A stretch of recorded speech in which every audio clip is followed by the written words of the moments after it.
ప్రతి సమస్య మీద పోరాడుతున్నటువంటి ప్రశ్నిస్తున్నటువంటి కల్వకుంట్ల కవిత గారిని ఎప్పుడైతే ప్రశ్నిస్తారో ఎమ్మటే మరికొద్ది క్షణాల్లో అంటే 10 నిమిషాల్లో ఎమ్మటే పోలీసులు వచ్చి అరెస్ట్ చేస్తున్నటువంటి పరిస్థితి. ఈ అరెస్ట్లని ఎలా చూడొచ్చు అసలు? ఈ ప్రభుత్వంలో ప్రజాపాలన అంటున్న నేపథ్యంలో ప్రశ్నిస్తున్నటువంటి గొంతుకను నొక్కాలని చూస్తున్నారు. దీన్ని ఎలా చూడొచ్చు? మరి మీరే అంటున్నాండి ఇప్పుడు ప్రజాపాలన గాలికి వదిలేసి రేవంత్ రెడ్డి ఏంటో ఢిల్లీ చుట్టూ తిరుగుతున్నాడు.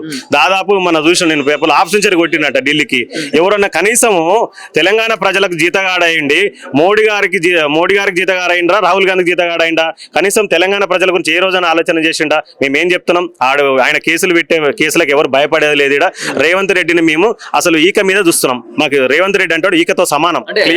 అట్లా మాట్లాడదు కదా. ఇప్పుడు ఒక ముఖ్యమంత్రిని, తెలంగాణ రాష్ట్ర ముఖ్యమంత్రిని హామీలను డిక్లేర్ చేయమంటున్నావా? నువ్వు 6 గ్యారెంటీలు ఇచ్చినావు, డిక్లేర్ చేయి ఫస్ట్ ఇమీడియట్లీ. నువ్వు కేసులతో భేదించడం ఎక్కడిది? ఈ ప్రజాపాలనలో కేసులు పెట్టడం ఎవరు చెప్పింది నీకు? ప్రజాస్వామ్య మీద స్పందిస్తాం. ప్రతి తెలంగాణ ఉద్యమకారుడు స్పందిస్తాడు, ప్రతి తెలంగాణ జాగృతి విద్యార్థి విభాగం స్పందిస్తుంది, యువజన విభాగం స్పందిస్తుంది, మహిళా విభాగం స్పందిస్తుంది. స్పందించడానికి ఉన్నాం కదా. నువ్వు ఇచ్చిన హామీలు డిక్లేర్ చేయమంటున్నాం. మేము కొత్తగా అడగట్లేము. మేము ఇచ్చిన మహిళలకు 2500 ఇయ్యి, మేము కేసీఆర్ గారు 2500 పింఛన్ ఇచ్చేస్తాను, నువ్వు 5000 రూపాయలు పింఛన్ ఇస్తున్నావు. మేము ₹1,00,000 రుణ మాఫీ అంటే 2 లక్షలు ఉన్నావు. ఇంతవరకు నువ్వు ప్రజలకు ఏం చేసినావు అని అడుగుతున్నాం.